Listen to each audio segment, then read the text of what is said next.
All right, I believe we have Mr. Larry Sinclair finally on the line. This is a stunning book that you have written about your relationship with the long-legged Mac Daddy Obama. Tell us about your book, Larry. Just introduce it, and then we're going to get into some other details.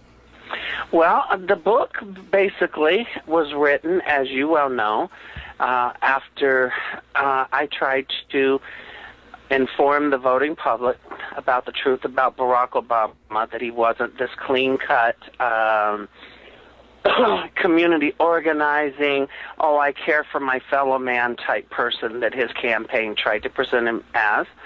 Like I had said over and over last year, the issues that came to mind to me was when he was, pushing off his drug use that he wrote about. Right. That everybody says, oh, well, he wrote about it. No, he didn't.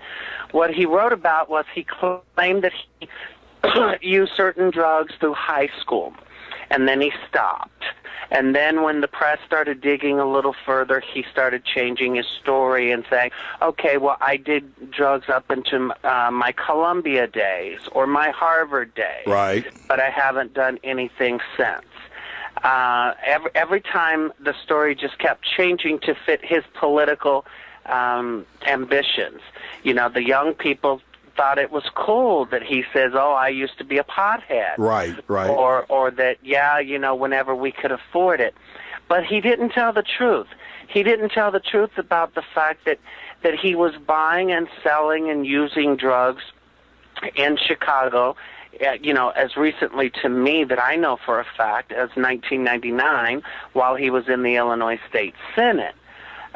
This was at a time when the guy was 37, 38 years old, and people need to know the guy for what he truly is. Larry, can I ask you a question? I was with you at the press conference you held in June of last year at the National Press Club, and I was really honored to be there. I came with my wife and several members of our congregation, and you had a massive, well, it wasn't a real army, but you had a massive support system there with you, and I was encouraged to see that as well. But here, and I appreciate the statements that you made. You were forthright. You didn't try to hide anything about your homosexuality and how long you've been such, or your drug use, or other things that you had been involved in during the course of your career. How did you meet Obama, and what did you think when you first saw him, and what was going on? This is before Obama the candidate, Obama the alleged president. What was going on in your mind and heart when you first saw this fella? Well, actually, the meeting, like I explained at the press conference and like is very detailed in the book, the meeting was happen chance, an introduction by a limo driver that was a mutual friend of his.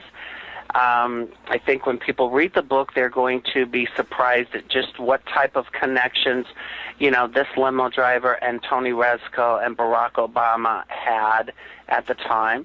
I wasn't really that impressed with him. I mean, he was a smooth talker, but he really didn't present himself that well.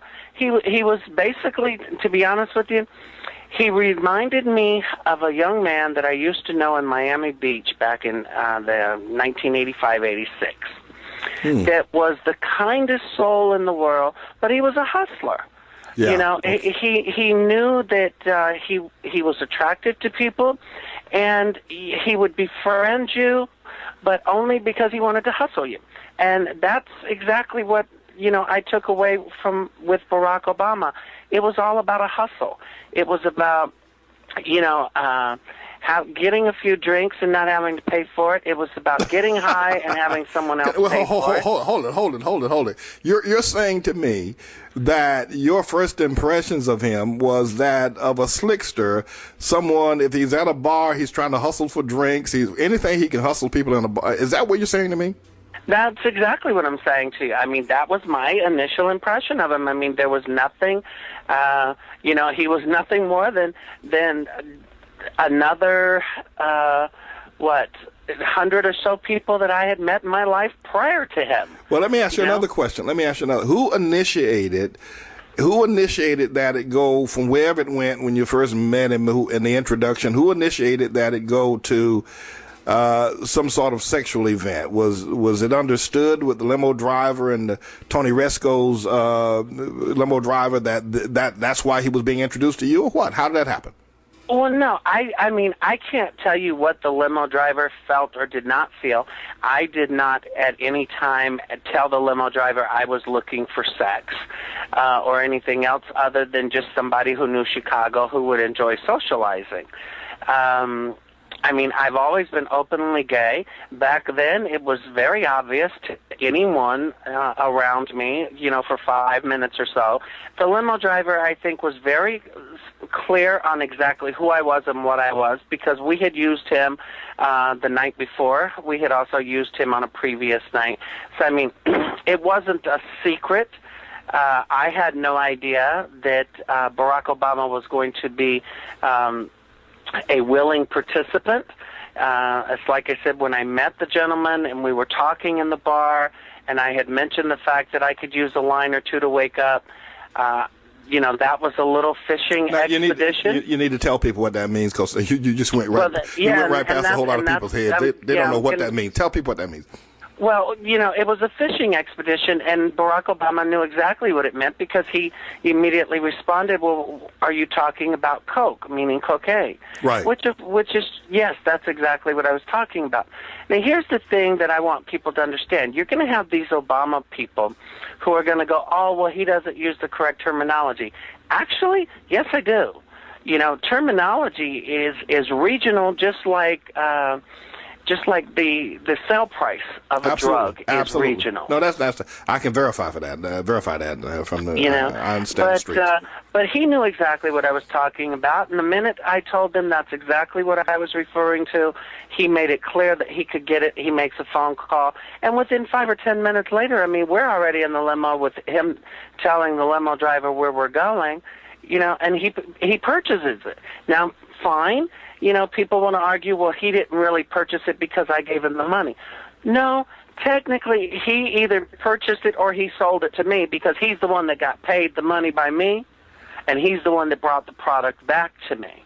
Now, you stated, and that is a purchase. I mean, he did purchase them. You may have been the middleman, but the purchase was made by him.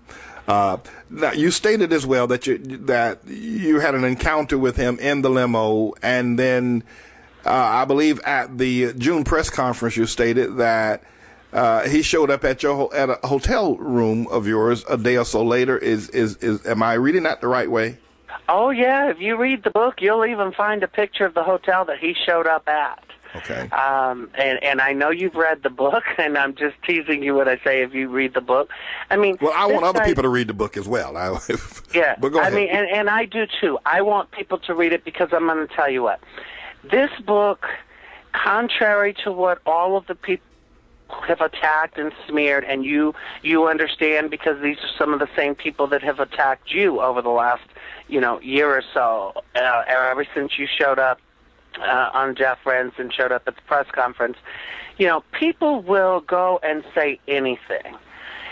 The thing I want people to do is, if you're going to say something about this book, I ask you to read it. And I guarantee you will not want to put it down. I guarantee you're going to come out of reading this book and going, you know what? He's telling the absolute truth. Larry, I have a source who has revealed to me Obama's bisexual habits. In fact, he's deeply involved in bisexual activity. This person that revealed this information to me, and I'm not at liberty to express who, and unlike you, I was not in control of the information. I did not have sex with Obama. I don't go that way in the first place. I'm not a homosexual, Larry. I didn't do that. But I have absolute life and death confidence in the person who gave me this information.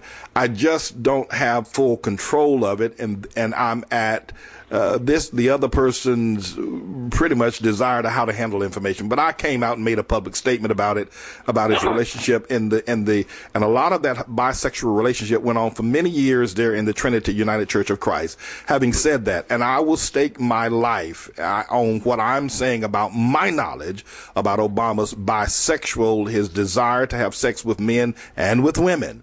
I would stake my life on that. So when I heard about you, I definitely gravitated to you. I listened first to see what you had to say, but I want the world to know that there's someone else out there that knows that Obama is certainly a bisexual, if not an outright homosexual. Pastor Manning, I would be willing to take it a step further and say that there's more than just one other person out there.